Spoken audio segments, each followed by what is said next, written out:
ಲೋಕಾಯುಕ್ತ ಸಂಸ್ಥೆಯಲ್ಲಿ ಭ್ರಷ್ಟಾಚಾರ ಆರೋಪ ಪ್ರಕರಣ ಸಂಬಂಧ 4 ಆರೋಪಿಗಳ ನ್ಯಾಯಾಂಗ ಬಂಧನ ಅವಧಿ ವಿಸ್ತರಣೆಯಾಗಿದೆ.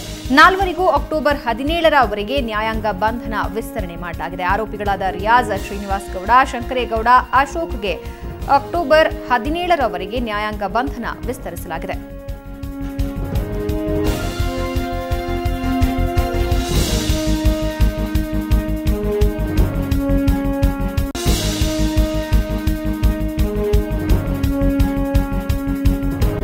ಲೋಕಾಯುಕ್ತ ಸಂಸ್ಥೆಯಲ್ಲಿನ ಭ್ರಷ್ಟಾಚಾರ ಆರೋಪ ಪ್ರಕರಣ ಸಂಬಂಧ 4 ಆರೋಪಿಗಳ ನ್ಯಾಯಾಂಗ ಬಂಧನ ಅವಧಿ ವಿಸ್ತರಣೆಯಾಗಿದೆ. ಅಕ್ಟೋಬರ್ 17ರವರೆಗೆ ನ್ಯಾಯಾಂಗ ಬಂಧನ ವಿಸ್ತರಣೆಯಾಗಿದೆ.